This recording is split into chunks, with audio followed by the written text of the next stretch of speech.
ये तीर्थ कैसे बनते हैं, तीर्थ वस्तु क्या है धर्मदास?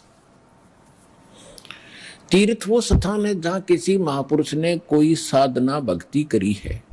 और जैसे जो भी तीर्थ जैसे बना है, कोई शुक्ल तीर्थ है, कोई फलाना तीर्थ है, कोई ब्रह्म तीर्थ है, इनके बड़े इतिहास हैं। और दास ने आध्यात्मिक ज्ञान गंगा नामक एक पुस्तक है, उसमें बहुत निर्णायक तरीके से लिखा, उसमें आप पढ़ सकते हैं। उन प्रमाण दे रखे हैं कि एक तीर्थ कैसे बने हैं कि एक 90,000 वर्ष की कोई ब्राह्मणी किसी गुफा में रह रही थी। वहां पर एक 10,000 वर्ष की उम्र का जवान ब्राह्मण उस गुफा में चला गया घूमता फिरता। अब पहले लाखों वर्ष की आयु थी सतयुग में, लाख वर्ष की, लाख से भी ज्यादा हो जाते थे। जैसे आजकल पहले 100 मानते थे, 100 से भी ज्यादा, 150 तक भी जीवित रह जाते थे। तो जब वो 10,000 वर्ष की उम्र का लड़का, वो लड़का मानने जवान ने था, जब वहां पहुंचा तो उसने कहा औरत ने कि मैं आपके इंतजार में थी, आप मेरे पति,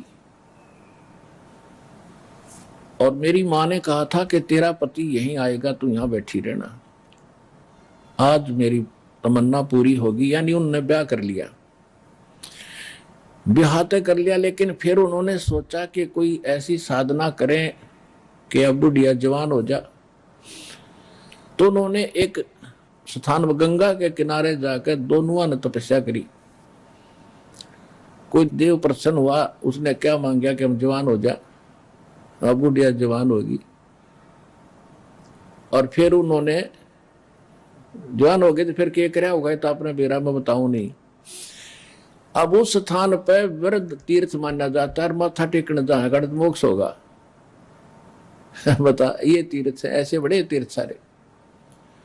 दूसरी बात है कि जैसे किसी महापुरुष ने कहीं बैठकर कोई भक्ति अपनी की है, जो भी उसने जो साधना की है उसके आधार से उसने जो लोक प्राप्त होना था वो हो गया। उसने उस स्थान पर बैठकर भक्ति करी है, कोई साधना अनुष्ठान किया है, तो वो कर करा कर अपना समेट के ले गया वो तो जो भक्ति उसने की।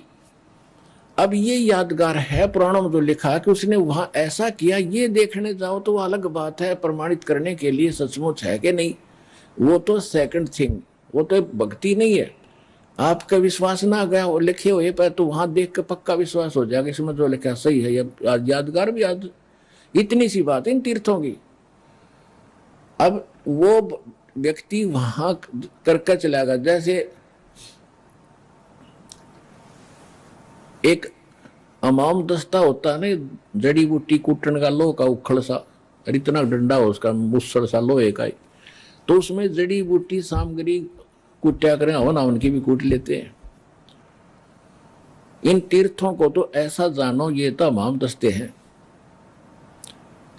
और किसी ने किसी का अमाम दस्ता मांग के उधारा और अपनी अवन की सामग्री कुटी उसमें कोई, और वो साफ सूफ करके धो धा कर अगले का देते, जो साफा करके देते हैं वो सारी सामग्री तो निकाल ली, वो धो कर दोनों उखड़ मुसड़ दे दिए।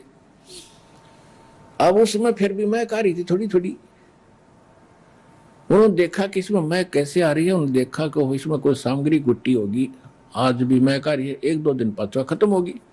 तो जिस स्थान पर कोई साधक साधना करता है वो अपनी सारी भक्ति लेकर चला जाता है, जैसे उसने सामग्री कूटने वाले ने कति झाड़ पूछ कर एक एक दाना निकाल लिया था। और फिर भी वहां जाने से उसका थोड़ा सा वातावरण में फर्क पड़ जाता है। वहां जाने से एक बार नो देखता है, महसूस होता है कि वह बड़ा शांत स्थान है, लेकिन कुछ वर्षों के बाद वो भी शांति खत्म हो जाती है वहां से। तो वहां तो जैसे उसने सामग्री कूटी है, आपने भी किसी स्थान पर किसी भी अमदस्ते में जहां आप कुटोगे वो अमदस्ता हो जाएगा आपका। जिस स्थान पर बैठकर आप साधना करोगे आपका काम बनेगा उस भक्ति तय, ना कि किसी और ने जो साधना की उसके दर्शन करने या वहां माथा टेकने तो आपको कोई लाभ नहीं। इतनी सी बात है। अब दूसरा उदाहरण देंगे, जैसे दास पहले नगर नगर में सत्संग करा करते थे 4-4, 5-5 दिन के, तो वहां भंडारे भी होते थे हलवा प्रसाद भी बनता था, भोग लगा खीर भी बनती थी, जैसे यहाँ चल रहा ऐसे। तो वहां अस्थायी भट्टियां बनाते थे हम।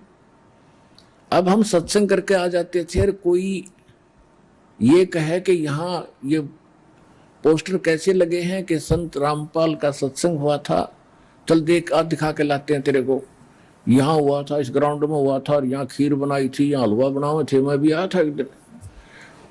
अब दूसरे बार बार फिर कोई वहां देखने जा तो देखा हो कि वास्तव में सत्संग हुआ था, यहाँ खीर खैर बनाई थी, हलवे भी बने थे।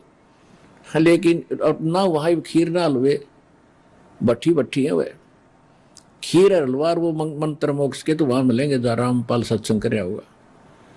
ये सतलोक आश्रम बरवाला में वो सारे साधन, सारी वस्तु, उन भट्टियों को देखने से कोई लाभ नहीं होगा।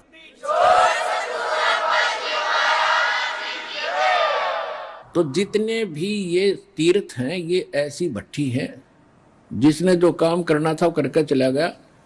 अब वहां जाने का कोई यूज नहीं है।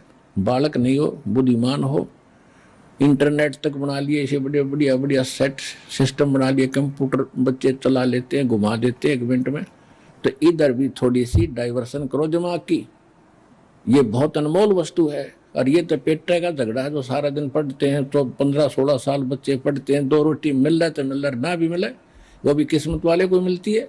तो इसमें सब कुछ मिलेगा, रोटी भी मिलेंगी, मोक्ष भी मिलेगा, सुख भी होगा।